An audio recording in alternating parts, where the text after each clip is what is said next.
hits by the Masons trying to find the right people to sell their hoax. One of the most outspoken of the fallen astronauts was Gus Grissom. By 1967, Grissom had become increasingly irritated and vocally negative about NASA's chances of ever landing on the moon. He stated the odds were pretty slim and famously hung a lemon on the Apollo capsule after it repeatedly failed safety testing procedures. Grissom threatened to go public with his complaints about the LEM and even told his wife Betty, "If there ever is a serious accident in the space program, it's likely to be me." Right after his murder, government agents raided Grissom's house before anyone had been informed about the fire or his death. They removed all his personal papers and his diary, never to be returned. Ralph Renee writes, "In a prosecutorial mode, I accuse NASA, the CIA, and whatever super-secret group that controls the shadow government of these United States of fraud on the grandest scale imaginable, of murder by arson, and of larceny of over $40 billion in conjunction with the Apollo program that allegedly landed men on the moon. I also accuse them of violating a federal law against lobbying by government-funded entities and of serial murder of low-level NASA employees, witnesses, and other citizens who happen to be in the wrong place at the wrong time. Such accusations seem incredible because none of us ever want to believe our governmental father is deceiving us. However, by the end of this book, even the most trusting reader will have no doubt that NASA mooned America." In 2001, investigative journalist and award-winning filmmaker Bart Sibrel produced the excellent documentary A Funny Thing Happened on the Way to the Moon. When requesting footage for his movie, Sibrel was sent, either by mistake or by a well-meaning whistleblower, an official raw-slated NASA clip from the Apollo 11 mission showing a young Buzz Aldrin, Neil Armstrong, and Michael Collins for almost an hour using transparencies and camera tricks to fake shots of a round Earth. They communicate over audio with Control in Houston about how to accurately stage the shot, and someone keeps prompting them on how to effectively manipulate the camera to achieve the desired effect. First, they blacked out all the windows, except for a downward-facing circular one, which they aimed the camera towards from several feet away. This created the illusion of a ball-shaped Earth surrounded by the blackness of space, when in fact it was simply a round window in their dark cabin. Neil Armstrong claimed at this point to be 130,000 miles from Earth, halfway to the moon, but when camera tricks were finished, the viewer could see for themselves the astronauts were not more than 100 miles above the Earth's surface, likely flying in a high altitude. Sam Colby writes in NASA, "Numerous anomalies and scams abound." Many gullible people still accept NASA's claim of sending men to the moon without bothering to carry out any research or investigation to see if NASA are indeed telling the truth.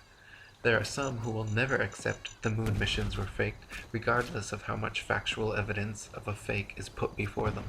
In 2004, Bart Sibrel completed a second documentary entitled Astronauts Gone Wild, where he set out to film interviews with Apollo astronauts and ask them to swear on the Bible that they walked on the moon. In reaction to Sibrel's accusations, many of the astronauts indeed went wild. John Young of Apollo 10 and 16 threatened to knock him in the head, then ran away into a nearby closing elevator. Ed Mitchell of Apollo 14 literally kicked him out the door and threatened to shoot him. Buzz Aldrin punched him square in the face. The documentary is a fascinating psychological study, watching the astronauts repeatedly squirm and quickly escalate to threats and violence. They behave more like pathological liars than honorable cosmonauts. Many of them have battled depression and alcoholism since returning from the moon as well. Buzz Aldrin was once asked at a NASA banquet what it felt like to first step onto the lunar surface. He staggered to his feet speechless, then left crying uncontrollably. On the 25th anniversary event for the Apollo 11 landing, one of the few interview appearances Armstrong ever made, he gave a cryptic speech basically telling the young people in attendance that there were many truths about Apollo that they could uncover if they dug deep enough. He said, holding tears back, "Today we have with us a group of young students, America's best. To you we say, we have only completed a beginning. We leave you much that is undone.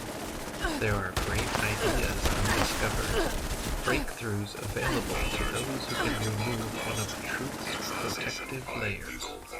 In the past 45 years, the Masons in Hollywood and NASA have only gotten more adept at Photoshop, CGI, and faking shots of Earth from space.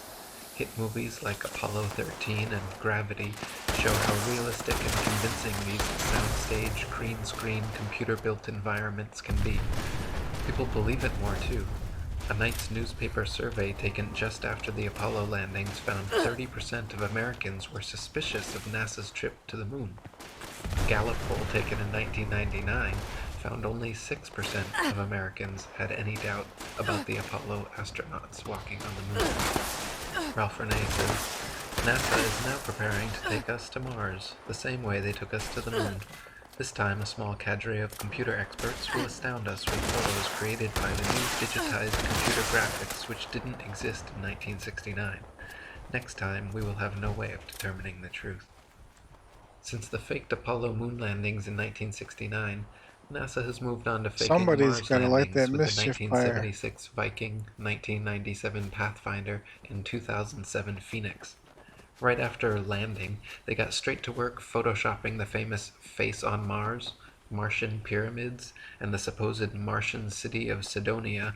NASA shills like Richard Hoagland and Stephen Greer have ever since been propagating the idea that this and other evidence proves the existence of extraterrestrial aliens. Just like the faked moon landings, however, their science fiction Mars landings are utter bold-faced lies.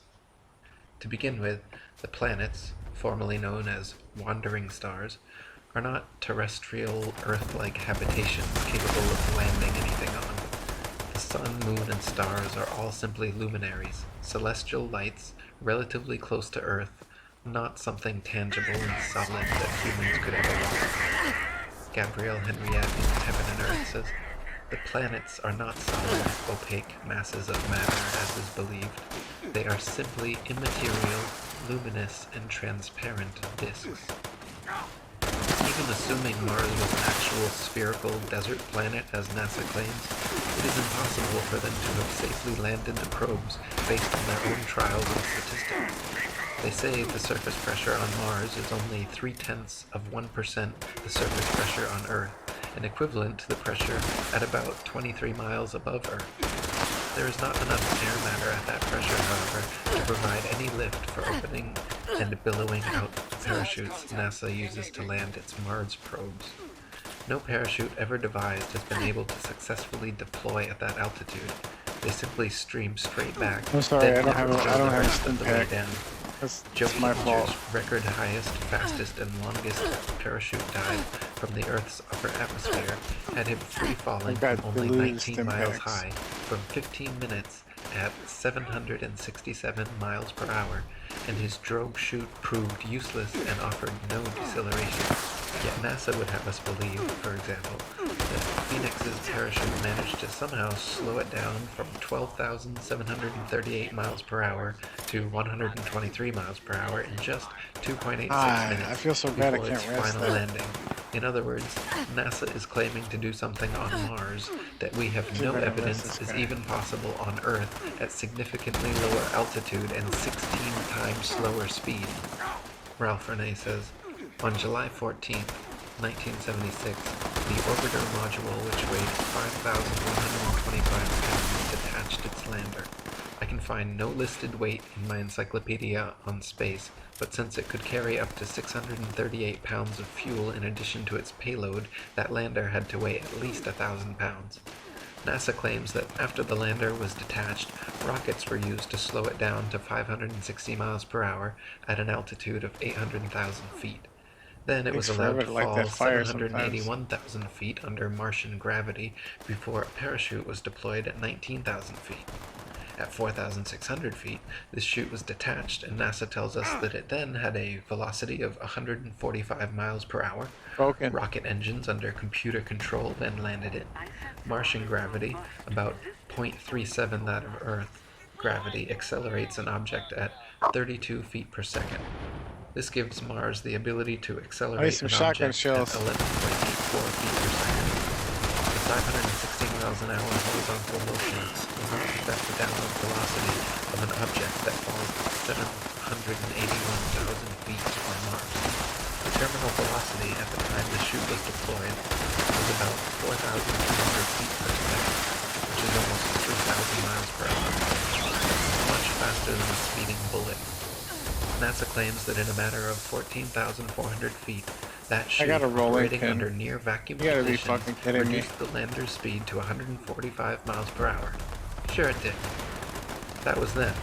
Let's look at now. Anti-armor rolling pin. The next probe to land on Mars did so on July 4th, 1997. NASA tells us that the Pathfinder came in at 16,600 miles per hour and was then jettisoned to boldly plunge into the fringes of the Martian atmosphere without using retro-rockets to enter orbit. As usual, there were two different histories given by NASA. Get this guy up. Let's get him a res. The first states that by some miracle during the next minute, its speed was reduced to 1,000 miles per hour. The second states that it was jettisoned at 5,300 miles and its speed was reduced in 30 minutes while it fell to 80 miles. In the first case, the deceleration would have been incredible. However, in the second case, the Pathfinder would be at the 80-mile high place, still doing 4,280 miles per hour. The NASA story gets murky, but it is assumed the Pathfinder was again allowed to free fall until it was 7 miles high when NASA claims the parachute opened. Instead of streaming because it had been popped in almost a vacuum, it billowed forth and slowed the Pathfinder down. When it was 1 mile up, it dropped the chute, blew up the airbag, and fired retro rockets, reducing its speed to 23 miles per hour. Then the airbag hit the ground and bounced either 3 times or 16 times, depending on which official NASA story you believe. MX News on June 3, 2008, featured a picture given to them by NASA of the Phoenix's first dig into Martian soil. But on June 6, 2008, 3 days later, the London Daily Telegraph reported from NASA that another communications glitch stopped NASA's Phoenix lander from making its first dig into Martian soil. I'm just going to keep working on quests. They gave the photo to MX News if they had yet to make their first dig. And why can they never keep their story straight? Then, Mars Phoenix lander's robotic arm photographed image 896662759, taken at 143937 LST, and image 896662868 at 144123 LST, only 2 minutes and 46 seconds later. In the first image, there is a fallen loose screw visible by the leg, which disappears before the second photo is taken. NASA themselves claim the robot arm did not touch Martian soil until the next day, so they cannot claim to have moved it themselves, and the topical arrangement of sand and rocks remains exactly the same, so it cannot be explained by strong winds. Thus the question remains, who picked up the screw? More than likely an observant and well-meaning stagehand picked it up between shots. Jera White, a diligent Mars hoax researcher, also noticed that the Columbia commemorative plaque attached to the Spirit rover on Mars photos and videos is not the same one pictured on Earth seconds before launch. This is blatant proof that photo trickery is going on with these Mars missions. Several photography experts have even mentioned how Mars looks exactly like Arizona or parts of the Australian outback desert, and it appears NASA simply added a red tint to the atmosphere in post-production. By using the Auto Levels tool in Photoshop, even NASA Mars photographs lose their red tint, however, and look exactly like the Earth. Adolf Hitler said, "In the big lie there is always a certain force of credibility, because the broad masses of a nation are always more easily corrupted in the deeper strata of their emotional nature than consciously or voluntarily, and thus in the primitive simplicity of their minds they more readily fall victims to the big lie than the small lie, since they themselves often tell small lies in little matters, but would be ashamed to resort to large-scale falsehoods. It would never come into their heads to fabricate colossal untruths, and they would not believe that others could have the impudence to distort the truth so infamously. Even though the facts which prove this to be so may be brought clearly to their minds, they will still doubt and waver and will continue to think that there may be some other explanation. For the grossly impudent lie always leaves traces behind it, even after it has been nailed down, a fact which is known to all expert liars in this world, and to all who conspire together in the art of lying. And Ralph Renee says, since 1973, Well, over some 1 scorched billion are fighting children some, all over the world have grown into adults. They've maybe been some taught to super believe in the mutants. fairy tale that we landed men on the moon. I hope this book will one Scorched. day banish forever this fanciful tale and relegate the story of NASA's moon and Mars landings to the realm of fraud where they belong. So there you go. You still think NASA went to the moon? If you still believe that, you're ridiculous. Okay? You're just ridiculous. If you sat through this whole thing, you watched the video evidence, you saw all the pictures, you heard all the proof, fake moon rocks, faces and pyramids on Mars, the astronauts punching people, 11 accidental astronaut deaths, all the photo anomalies. You're still gonna read the NASA press release next week about, we found water on Mars. Derp. You gonna believe that? What about the Rosetta Comet landing? We landed on a asteroid. Here's some CGI. And everyone believes it. Oh, it's so amazing. Oh my god, they landed on an asteroid. Are you starting to realize how gullible we've all been here? Bucket list. Look at the videos and pictures they show you of the planets. Find me one real image of Jupiter or Saturn or Mars from NASA. Look at them. Those are not photographs. There's no photographs. NASA doesn't do photographs. NASA does Photoshop. There's no telescopes flying around out there taking pictures of shit. It's just a bunch of Freemasons with Photoshop. Look at their rocket launches. Do I have to go exactly where this marker tells me to? They just come right back down. Most of them just explode. You know how many of their rocket launches fail? That damage. They have no idea what they're doing. They want you to think that they went to the moon and back over and over again 45 years ago and then never go back again. That makes a lot of sense. Look at all those pictures again. It's fake. It's so fake. Okay, I got 1 out of 7 done. Just admit it to yourself.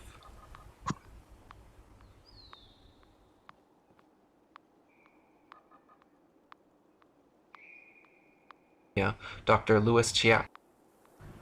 The class Dinosauria was originally defined by Sir Richard Owen of the Royal Society and Superintendent of the British Museum Natural History Department in 1842. Or, in other words, the existence of dinosaurs was first speculatively hypothesized by a knighted museum head coincidentally in the mid-19th century during the heyday of evolutionism, before a single dinosaur fossil had ever been found.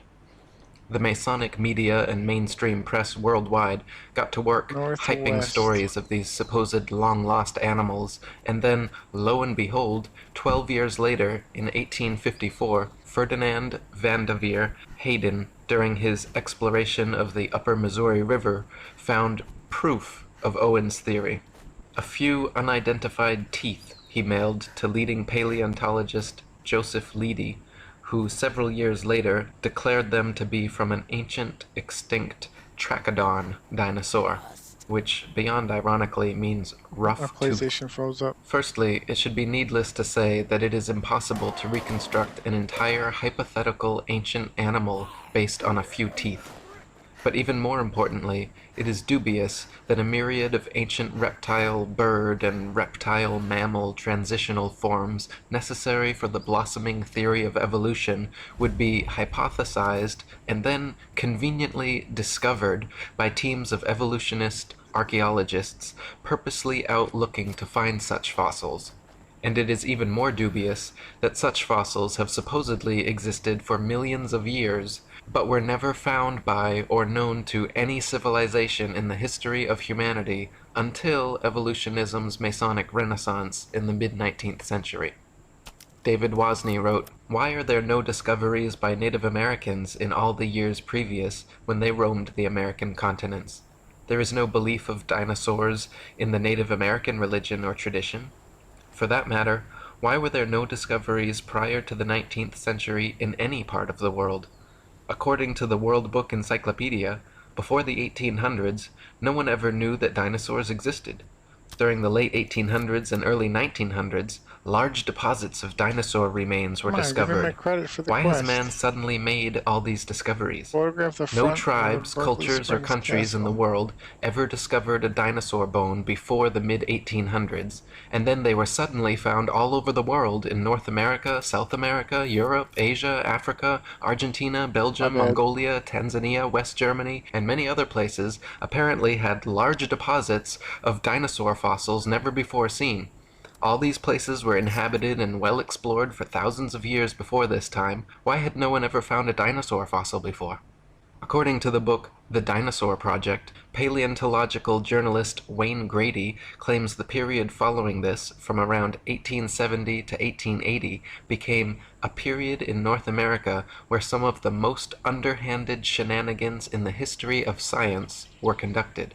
In what was known as the Great Dinosaur Rush, or the Bone Wars, Edward Drinker Cope of the Academy of Natural Sciences and Othniel Marsh of the Peabody Museum of Natural History began a lifelong rivalry and passion for dinosaur hunting. They started out as friends, but became bitter enemies during a legendary feud involving double-crossing, slander, bribery, theft, spying, and destruction of bones by both parties. Marsh is said to have discovered over 500 different ancient species, including 80 dinosaurs, while Cope discovered 56. Out of the 136 dinosaur species supposedly discovered by the two men, however, only 32 are presently considered valid, as the rest have all proven to be falsifications and fabrications. None of them once claimed to find a complete skeleton either, so all their work involved reconstructions. In fact, to this day, no complete skeleton has ever been found, and so all dinosaurs are reconstructions.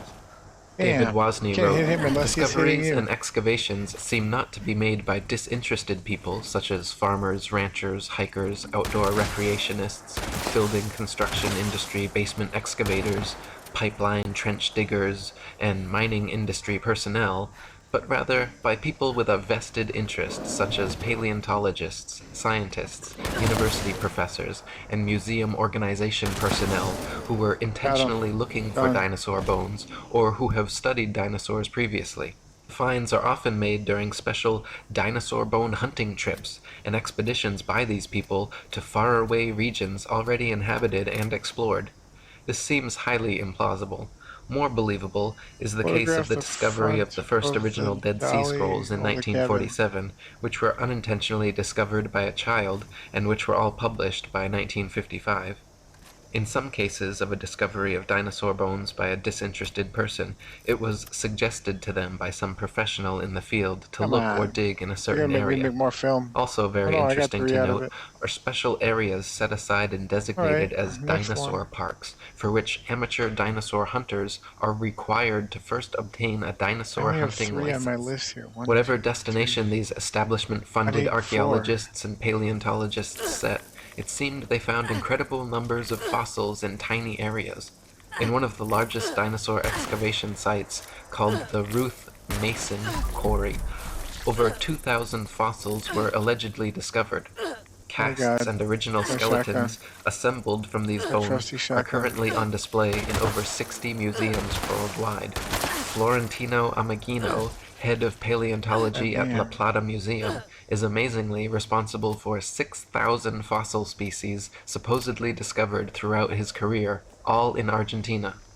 Dinosaur hunter Earl Douglas West. sent As soon as I get 350 here, gotta go tons of west. excavated dinosaur bones to the Carnegie Museum of Natural History throughout his career, all coming from the Dinosaur National Monument in Utah.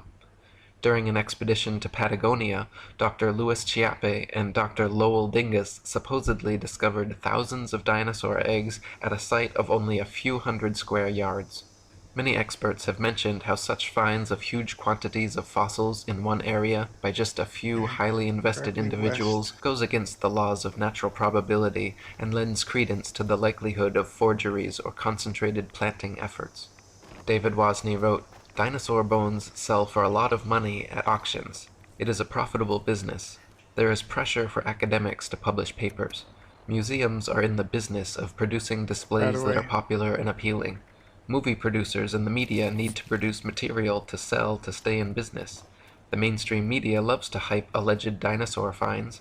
Much is to be gained by converting a bland, non-dinosaur discovery of a bone of modern origin into an impressive dinosaur find, and letting artists' interpretations and imaginations take the spotlight rather than the basic, boring, real find. There are I gotta people who repair my desire and shotgun. crave prestige, fame, and attention. There is the bandwagon effect and crowd behavior. And then there are people and entities pursuing political and religious agendas.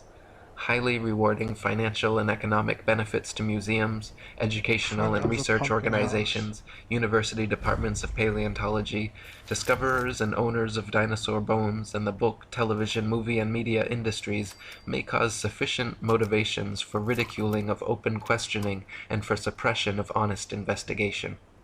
The fact that T-Rex bones have sold at auctions for upward of $12 million shows how lucrative the field of dinosaur hunting can be, and it just happens to be museum officials who serendipitously seem to make the most prolific finds.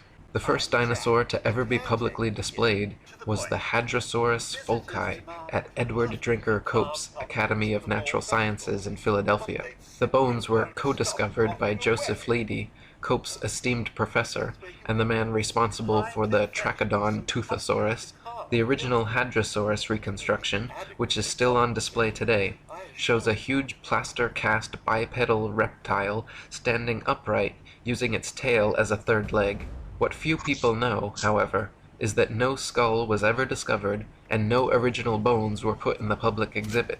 David Wozni wrote, "A visual and a sculptural artist were promptly hired to invent a skull, and from the illustrations of another artist, who had depicted the iguanodon, the two artists drew the same face for the Hadrosaurus folci. The people involved could now technically defend the existence of this dinosaur if someone were to ask. The stunt worked out so well and fooled the public so thoroughly that they could later change the head of the creature without anyone noticing. To this day, Hadrosaurus folci is on display at the Academy of Natural Sciences in Philadelphia. The bones are said to be kept behind heavy closed doors, but a plaster copy is exhibited in their place. So we learn of an iguana skull being substituted for the skull of a dinosaur on display. What was the public told at the time? What are we not being told today? What we are not being told is that this is the rule and not the exception. To this day, not a single complete skeleton of any dinosaur has ever been found. All the museum displays, models, mannequins, cartoons, and movies of prehistoric monsters you have ever seen are all imaginative reconstructions based on incomplete skeletons arranged in a manner paleontologists believe to be most realistic. Furthermore, the skeletons exhibited in museums are all admittedly intricate fabrications made of plaster, fiberglass, various epoxies, and other animal bones, not original fossils. When dinosaur bones are transported and prepared, they use strips of burlap soaked in plaster to jacket over the fossils. Then, after applying a tissue separator to keep the plaster from direct contact with the bone, the soaked burlap strips are laid on until it is totally encased in a protective, mummy-like coating ready for safe transport. In an article titled, "A Fossil's Trail from Excavation to Exhibit," one insider remarked that, "Through mold making and casting, we can totally fabricate limbs, ribs, vertebrae, etc., for the missing pieces of an articulated skeletal mount. Plaster, fiberglass, and epoxies are often and commonly used. In reconstruction work on single bones, small to large cracks can be filled in with mache or plaster mixed with dextrin, a starch that imparts an adhesive quality and extra hardness to regular molding plaster. We've also had success using epoxy putties. So many reds. Large missing fragments can be sculpted directly in place with these same materials. In other words, museum personnel work with plaster and other materials to transport and fabricate skeletons and missing or incomplete bones all the time. In fact, the huge dinosaur bone displays found in museums across the world are admittedly carefully prepared fakes. No independent researcher has ever examined a real dinosaur. They claim all the actual fossils are kept in high-security storage, but only a select few paleontologists are ever allowed to examine them, so the ability to ascertain their authenticity is kept from the general public. Robin Kofod wrote, "Most people believe that dinosaur skeletons displayed in museums consist of real dinosaur bones. This is not the case. The real bones are incarcerated in thick vaults to which only a select few highly placed researchers hold a key, which means that no independent researcher has ever handled a Tyrannosaurus rex bone. When people unaffiliated with the paleontological establishment attempt to gain access in order to study these dinosaur bones, they are met with refusal upon refusal. Only around 2,100 dinosaur bone sets have been discovered worldwide, and out of these, only 15 incomplete Tyrannosaurus rex bone sets have been found. These dinosaur bone sets have never formed a complete skeleton, but from these incomplete bone sets, paleontologists have constructed a hypothesis about the appearance of the whole skeleton, which they have modeled in plastic. If thousands of long necks and large carnivorous reptiles had really roamed the earth, we wouldn't only have found 2,100 dinosaur bone sets, but millions of bones, with ordinary people tripping over them when digging in their vegetable patches." David Wozni wrote, "When children go to a dinosaur museum, are the displays they see displays of science, or displays of art and science fiction? Are we being deceived and brainwashed at an early age into believing a dinosaur myth? Deep, probing questions need to be asked of the entire dinosaur business. There may have been an ongoing effort since the earliest dinosaur discoveries to plant, mix, and match bones of various animals, such as crocodiles, alligators, iguanas, giraffes, elephants, cattle, kangaroos, ostriches, emus, dolphins, whales, rhinoceroses, etc., to construct and create a new man-made concept, prehistoric animal called the dinosaur, where bones from existing animals are not satisfactory for deception purposes. Plaster substitutes may be manufactured and used. Some materials similar or superior to plasticine clay or plaster of Paris would be suitable. Molds may also be employed. What would be the motivation for such a deceptive endeavor? Obvious motivations include trying to prove evolution, trying to disprove or cast doubt on the Bible and the existence of a god, and trying to disprove the young Earth theory. The dinosaur concept implies that if God exists, he tinkered with his idea of dinosaurs for a while, then probably discarded or became tired of his creation, and then went on to create man. The presented dinosaur historical timeline suggests an imperfect God who came up with the idea of man as an afterthought, thus demoting the biblical idea that God created man in his own image. Type dinosaur skulls into a search engine, and you will find a variety of replicas, tailor-made dinosaurs, and museum-quality skeletons. One of the largest and most renowned suppliers of fake dinosaurs is the Zigong Dino Ocean Art Company in Sichuan, China, which provides natural history museums worldwide with ultra-realistic dinosaur skeletons made from real bones. Chicken, frog, dog, cat, horse, the idea here is that I want to get my thing where I get two of everything when I pick resin and plaster, then used as base material for recasting as dinosaur bones. They are even given intentional fractures and an antiquated, fossilized look to achieve the right effect. Their website boasts over 62% of our output goes to American and European markets, which means we will understand and are familiar with the intricacies and regulation of exporting to these regions. Since we are a partner of dinosaur museums, all products are made under the guidance of experts of the Chinese Academy of Sciences. We have gained a global sales network reaching the USA, Brazil, God, France, Poland, Russia, it. Germany, Saudi Arabia, South Korea, Thailand, Indonesia, exhibited in Peru, Argentina, honestly, Vancouver, I don't have Cincinnati, enough stim Chicago, packs. and other places. As Alan Fiducia, University of North I Carolina just want to pick up 10 paleontology pumpkins. professor That's wrote, all they're trying to do I have here. heard there is a fake fossil factory in Getting this northeast shit kicked China, out of me. in Liaoning province near the deposits where many of these recent alleged feather dinosaurs were found. Or as David Wozni wrote, the possibility exists that key dinosaur bones on display have been artificially modified through sculpture and carving. Bone sculpture is not an unknown human activity. Many cultures participate in creating man-made objects out of existing bones, totally unrecognizable from the original shape. Is the dinosaur industry a customer of this sort of business? Is it possible that dinosaur skeleton replica are secretly assembled or manufactured in private buildings out of public view, with bones artificially constructed or used from a number of different modern-day animals? Why bother having any authentic original fossils at all if alleged replicas please the public? Another problem with dinosaurs is their unnatural structural dynamics. Many dinosaur skeletons and reconstructions feature bipedal monsters like the T-Rex with a forward-leaning torso and head far larger and heavier than its counterbalancing tail. Many museum displays cannot even stand up under their own weight. It is highly unlikely that beasts this large and disproportionate could exist at all. The loads acting on their skeletons are so great that calculations indicate the bones of the largest dinosaurs would buckle and crack under their own immense weight. Experts have also pointed out that dinosaurs would have to have moved much slower than portrayed in movies to prevent sudden shocks to their skeletons. David Wozni wrote, this idea of slow-moving animals does not agree with the biomechanical analysis of dinosaurs, which indicate that the dinosaurs were agile, active creatures. This is the paradox between the dinosaur's size and life size. Many displays and drawings of dinosaurs appear to be an absurdity, showing a two-legged animal that would be totally off balance, with the weight of head and abdomen much greater than weight of tail, which is supposed to act as a counterbalance. Is the dinosaur industry a case of science trying to meet public desires or expectations? The movie Jurassic Park is an example of showing dinosaurs much larger than any current displays in museums. After the movie came out, it is interesting to note that many articles were written asking, is this possible? I can recall a report of dinosaur DNA being discovered preserved in amber, which later turned out to be false. Robin Kofod wrote, overall, several millions of dollars have been spent promoting the existence of dinosaurs through movies, TV, magazines, and comics.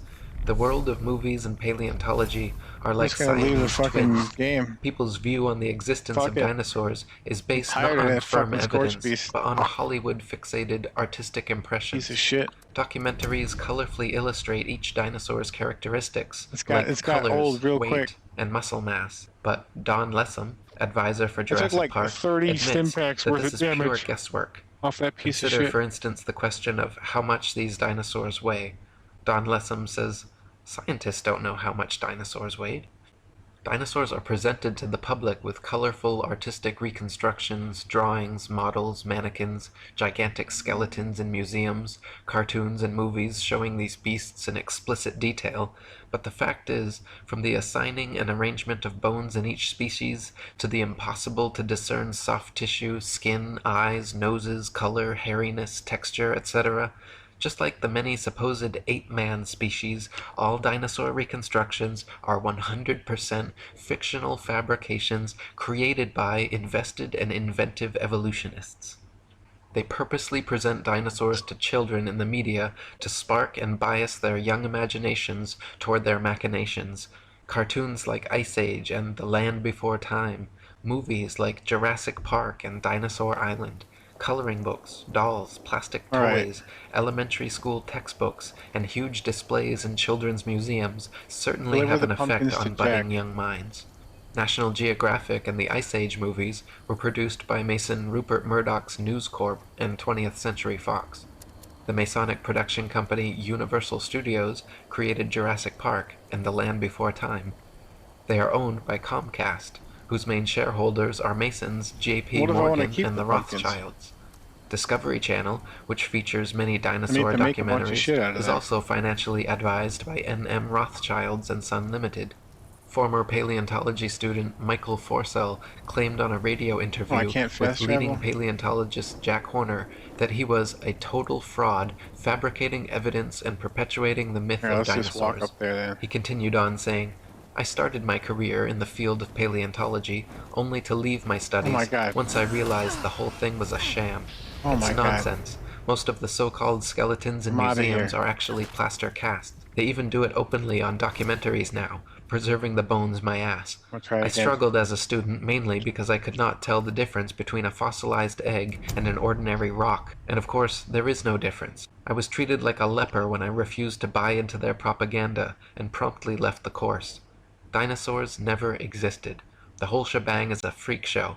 They just grab a couple of old bones and form them into their latest Frankenstein's monster-like exhibit. We are all being fooled and it's wrong, but together we can stop it." Many claim that since dinosaur fossils have been radiometrically dated to be tens of millions of years old, that their authenticity is thus proven. The fact is, however, that the methods used to date dinosaur fossils involve not measuring the actual fossils, but the rocks near where they are found. Most fossils are found near the surface of the Earth, and if a modern-day animal were to die in the area, paleontologists would be likely to date them the same age. Dr. Margaret Helder, in her book Completing the Picture, a handbook on museums and interpretive centers dealing with fossils, she writes, "Scientists used to be very impressed with the potential of radiometric or coming up with absolutely reliable ages of some kinds of rocks. They do not feel that way anymore. Having had to deal with numerous calculated dates which are too young or too old compared with what they expected, scientists now admit that the process has many more uncertainties than they ever would have supposed in the early years. The public knows almost nothing about uncertainties in the dating of rocks. The impression that most people have received is that many rocks on Earth are extremely old and that the technology exists to make accurate measurements of the ages. Scientists have become more and more aware, however, that the measurements which the machines make may tell us nothing about the actual age of the rock."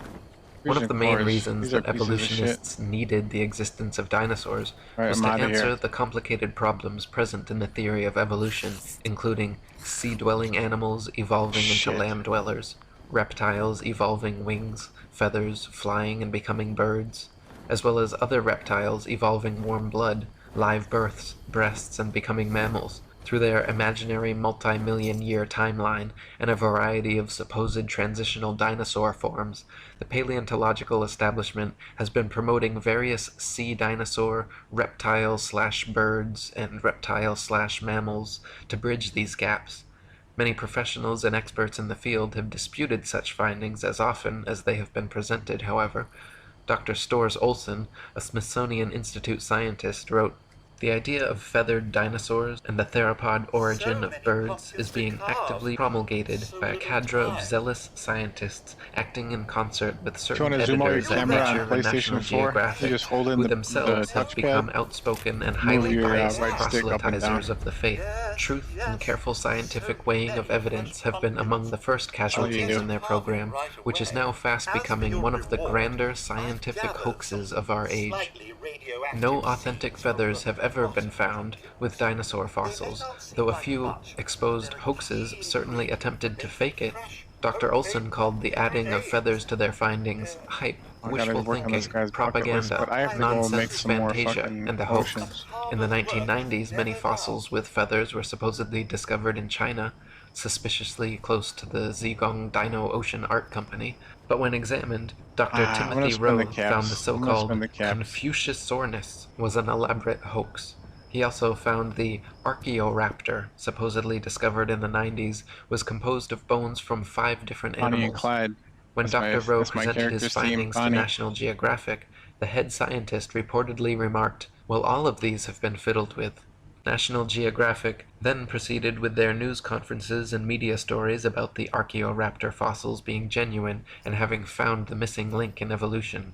Robin Kofod wrote, "In 1999, National Geographic magazine was busted when they presented in a colorful and fancily presented article the missing link, an Archaeoraptor dinosaur, which was supposed to support the basic tenet of evolutionary theory that dinosaurs had slowly developed over millions of years.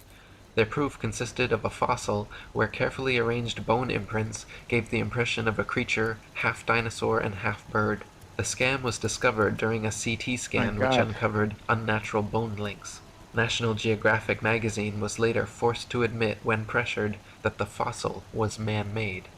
Paleontologists claim that Archaeopteryx is another transitional form of bird evolved from dinosaurs, but this theory falls on its face against overwhelming evidence to the contrary. Other species like Confuciusornis, Launingornis, and Eolalavis have all been found to be contemporary with the Archaeopteryx and are indistinguishable from present-day birds. Alan Fiducia from University of North Carolina, one of the most famous ornithologists in the world, stated, "I've studied bird skulls for 25 years, and I don't see any similarities whatsoever. I just don't see it. Theropod origin of birds, in my opinion, will be the greatest embarrassment of paleontology of the 20th century."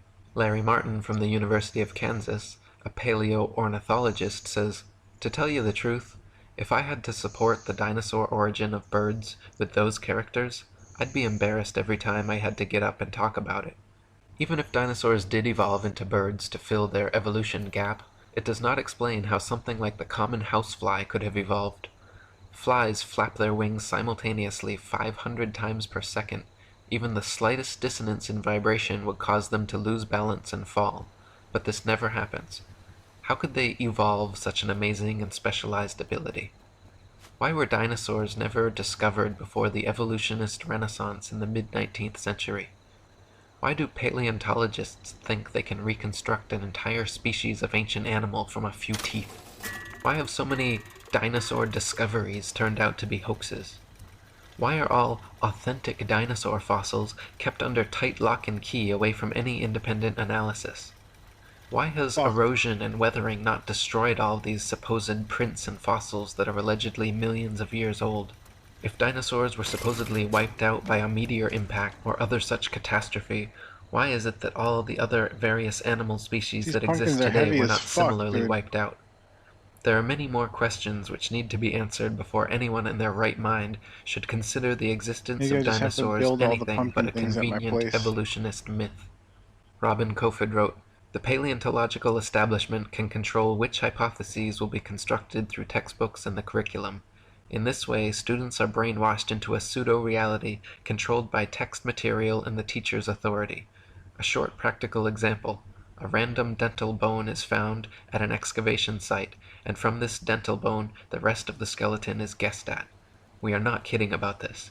The entire dinosaurian field of the paleontological program is a sham."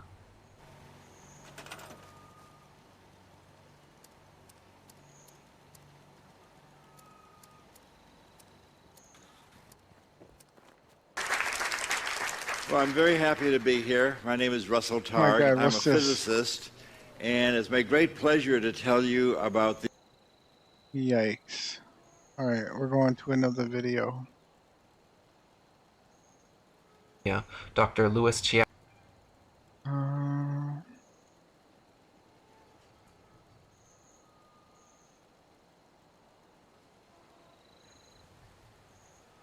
like to listen to a lot of educational stuff.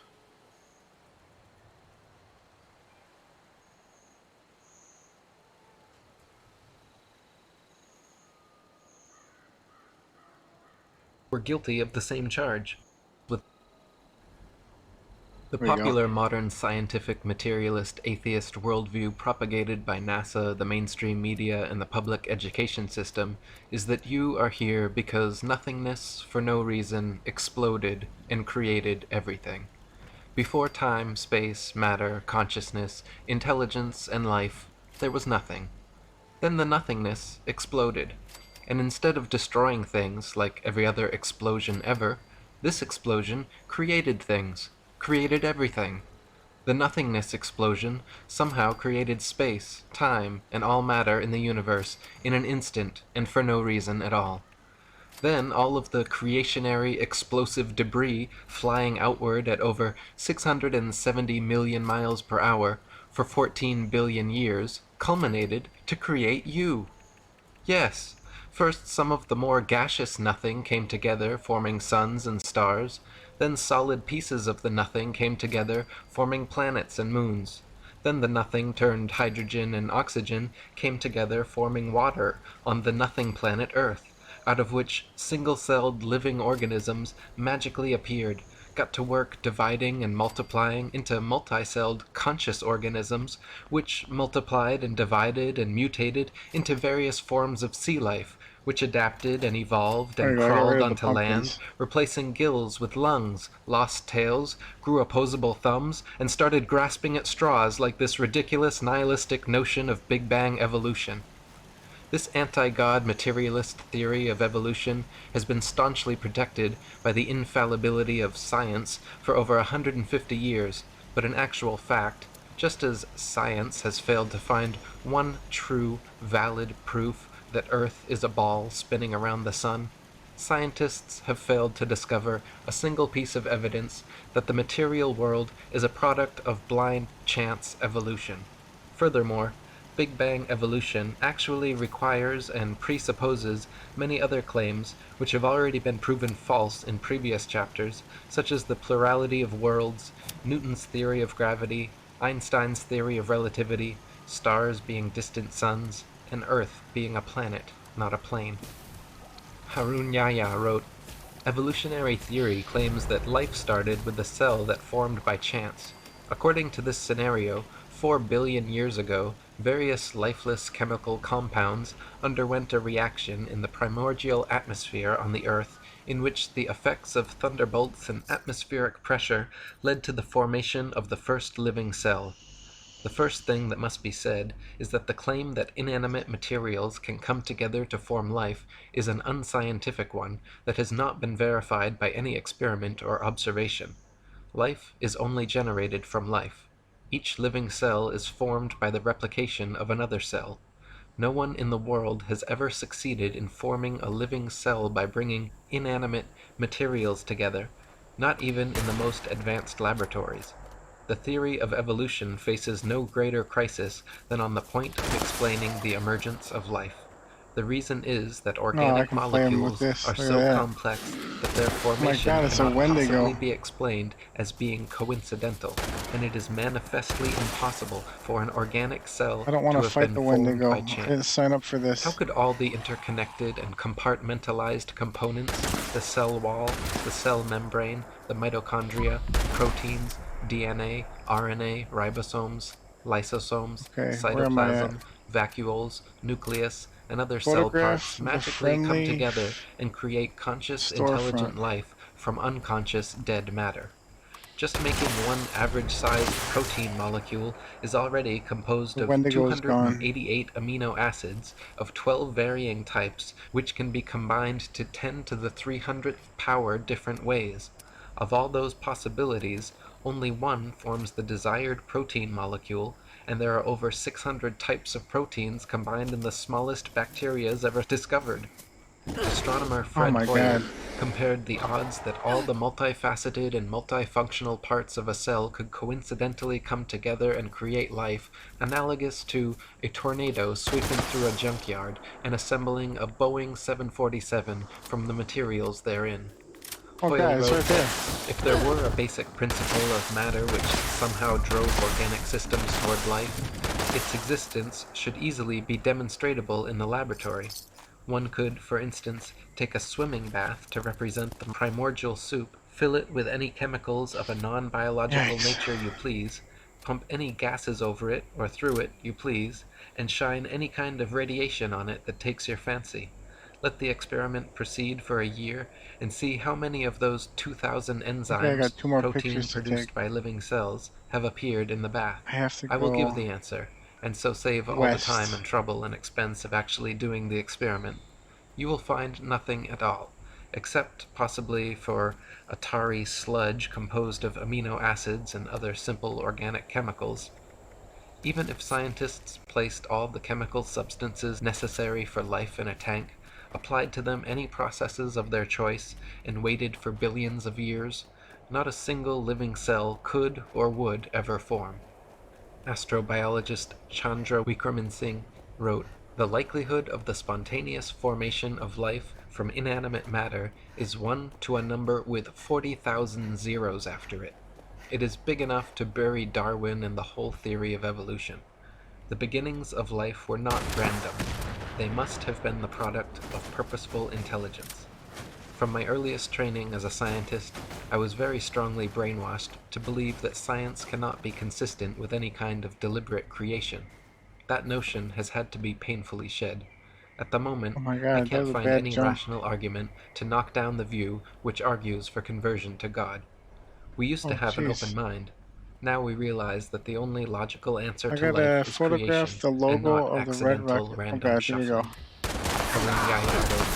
Scientific proofs from such branches of science as paleontology, Photograph the microbiology, and anatomy reveal evolution to be a bankrupt theory. It has been stressed that evolution is incompatible with scientific discoveries, reason, and logic.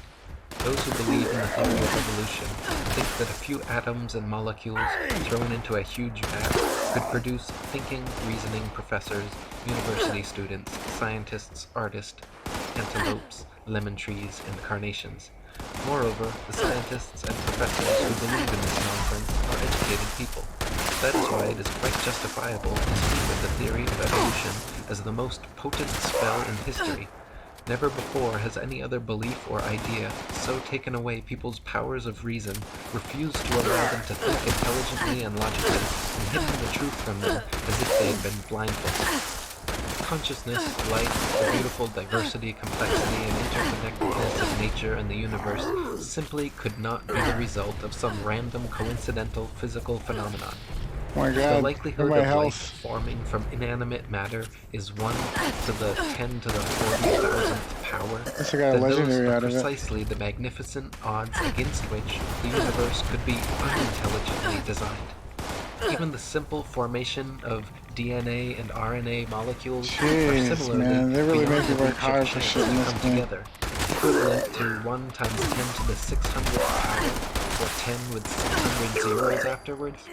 Such a mathematical improbability actually so closely borders the impossible that the word improbable becomes misleading. Mathematicians who regularly work with these infinitesimally small numbers say anything beyond 10 to the 50th power should be considered, for all intents and purposes, impossible. Dr. Leslie Orville, an associate of Francis Crick, the discoverer of DNA, wrote, "It is extremely improbable that proteins and nucleic acids, both of which are structurally complex, arose spontaneously in the same place at the same time. Yet it also seems impossible to have one without the other.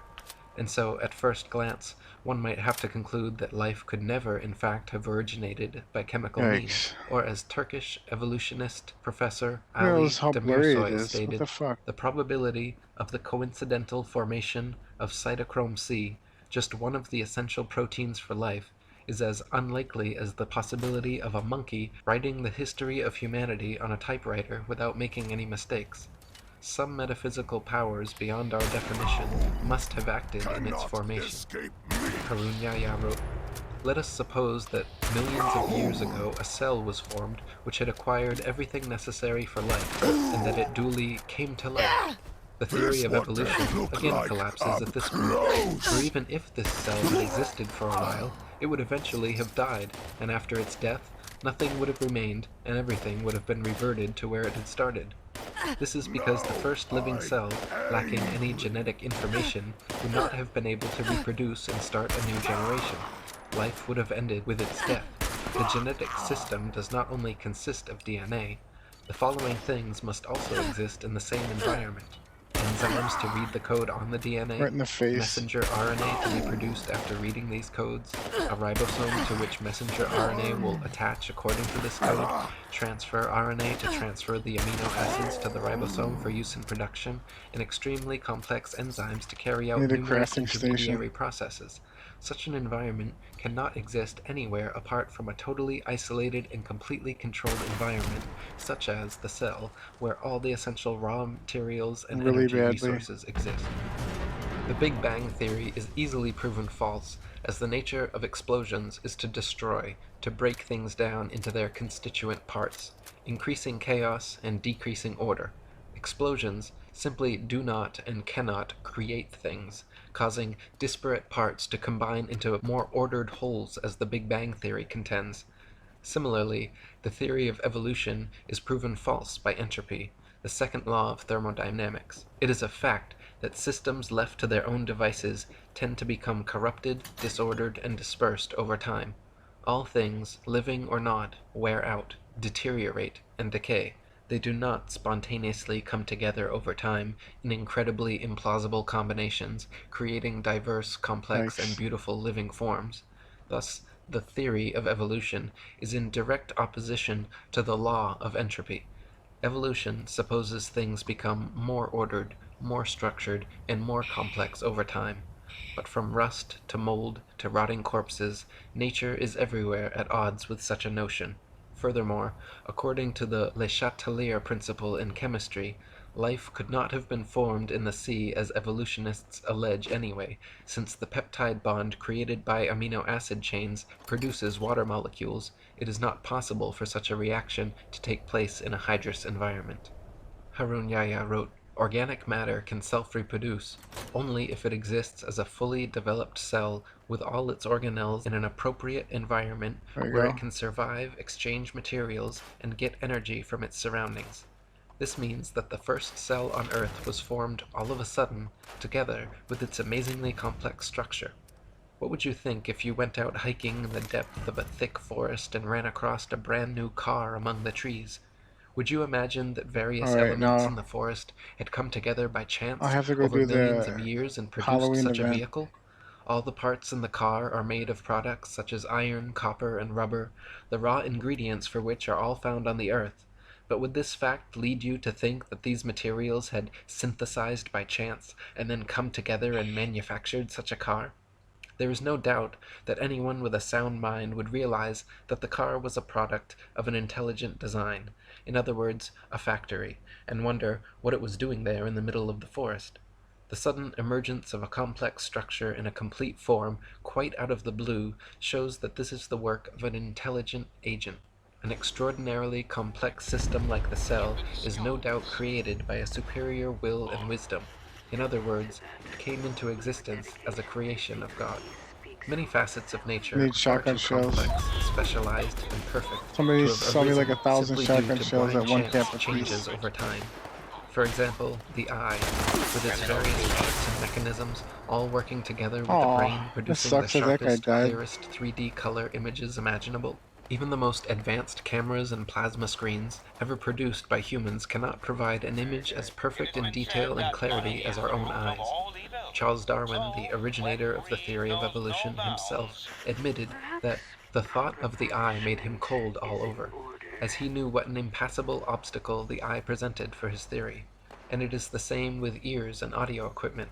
For over a century, many thousands of researchers, scientists, and engineers have been working in factories across the world trying to produce sharper, clearer audio and video playing and recording devices, never coming close to the capabilities and perfection of the human ear and eye.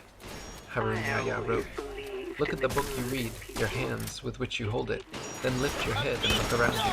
Have you ever seen such a sharp and distinct image as this one at any other place? Even the most developed television screen produced by the greatest television producer in the world cannot provide such a sharp image for you. This is a three-dimensional, colored, and extremely sharp image. No one would say that a hi-fi or a camera came into being as a result of chance.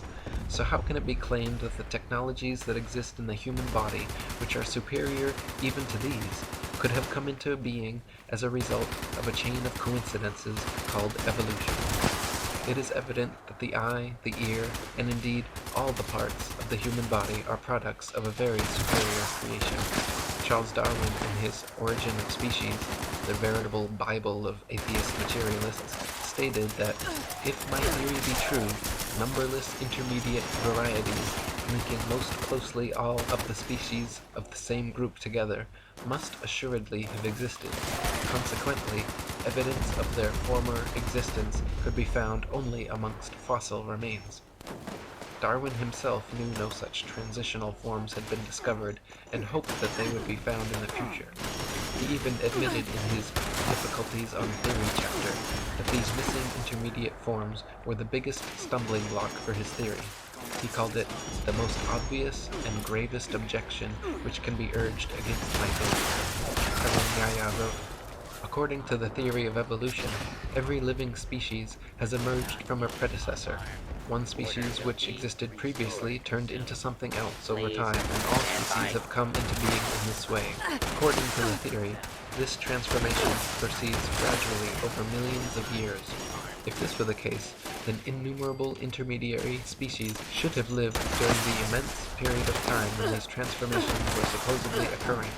For instance, there should have lived in the past some half-fish, half-reptile creatures which had acquired some reptilian traits in addition to the fish traits which they already had. Or there should have existed some reptile bird creatures which had acquired some avian traits in addition to the reptilian traits they already possessed. Evolutionists refer to these imaginary creatures, which they believe to have lived in the past, as transitional forms. If such animals had really existed, there would have been millions, even billions of them. More importantly, the remains of these creatures should be present in the fossil record. The number of these transitional forms should have been even greater than that of present animal species, and their remains should be found all over the world. Darwin hoped that transitional forms of animal species gradually evolving into different species would eventually be discovered at some future time in the fossil record. To this day, however, no such transitional forms have ever been found anywhere in the world. Darwin's observations regarding natural selection and adaptation were certainly correct. So-called microevolution of various traits and characteristics within a species has been confirmed and widely exists. But macroevolution, the supposed transformation from one species into a completely different species, has never been observed, and no evidence of such evolution exists anywhere in the fossil record. Colin Patterson, senior paleontologist these guys at the killed British him Museum already. of Natural History and an ardent evolutionist, even he admits that Darwinists must concede natural selection has never been observed to actually cause anything to evolve. He said, "No one has ever produced a species by mechanism of natural selection. No one has ever got near it, and most of the current argument in neo-Darwinism is about this question." Harun wrote, even in the most scientific books about evolution, the stage of transition from water to land, one of the unexplainable points of evolution, is given in such simplicity that they do not prove to be believable even for children. According to evolution, life began in water, and the first developed animals on Earth were fish. According to the story, one day fish species developed the ability to climb out of the water and moved on land. The theory continues that fish which chose to live on land had feet instead of fins, and lungs instead of gills. In most of the books about evolution, nobody explains why the transition occurred. Even in the most scientific sources, writers suddenly jump to conclusions like, "and transition from water to land occurred," without providing a satisfactory answer regarding how the process worked. Yet, how did this transformation occur? It is obvious that a fish cannot survive out of water for more than 1 or 2 minutes. If we assume that a drought really existed, as claimed by evolutionists, and fish were for some reason drawn to land, then what would happen to fish even if this process lasts for 10 millions of years? The answer is straight. Fish leaving the water would inevitably die in a few moments. Even if this process lasted for 10 million years, the answer would still be the same. All fish would die one by one. Nobody would dare say, maybe after 4 million years, some of the fish suddenly acquired lungs while they were trying to survive. This would no doubt be an illogical assertion. However, that is exactly what evolutionists claim. The theory of evolution supposes that life somehow originated and evolved in the sea until somehow something that had theretofore lived only underwater grew lungs and feet and started living on land. Darwinists claim fish, creatures living only underwater, turned into amphibians, creatures living on both land and water, and then amphibians evolved into reptiles, creatures living only on land. Then they propose some reptiles evolved wings and became birds, while other reptiles evolved and became mammals. None of these transitional forms have ever been found, however, nor could they realistically exist either. For example, amphibian eggs develop only in water, whereas amniotic eggs develop only on land, so some sort of gradual step-by-step evolution scenario is impossible, since without perfect, complete eggs, a species cannot survive. Reptiles, allegedly evolving into mammals, is another example of evolutionist wishful thinking. Reptiles are cold-blooded, lay eggs, do not suckle We their need some young, shotgun have shells. one middle ear bone, 3 mandible bones, and bodies covered in scales, whereas mammals are warm-blooded, have live births, suckle their young, have 3 middle ear bones, 1 mandible, and are covered in fur or hair. Far too many distinct differences for gradual evolution. Oh my god, there's so many protectrons Reptiles right there. evolving wings is another sheer Throw a impossibility, grenade at 'em. as the structure of land-dwelling reptiles and air-dwelling birds are far too different. Engin Qurer, a Turkish evolutionist, admits the problem another grenade? wings present to Darwin's theory. The common trait of the eyes and the wings is that they can only function if they are fully developed. In other words, a halfway developed eye cannot see. A bird with half-formed wings cannot fly. How these organs came into being has Got remained one more one of the grenade. mysteries of nature that needs to be enlightened. Harun Yahya wrote, although it is cloaked in the guise of science, the theory of evolution is nothing but a deceit. A deceit defended Yeah, a only lot for of the XP benefit throwing of grenades. materialistic philosophy. A deceit based not on science, but on brainwashing propaganda and Let me fraud. target him with The bats, theory of fuck's sake. evolution is a theory that fails from the very first step. The reason is that evolutionists are unable to explain even the formation of a single protein. Neither the laws of probability nor the laws of physics and chemistry offer any chance for the fortuitous formation of life.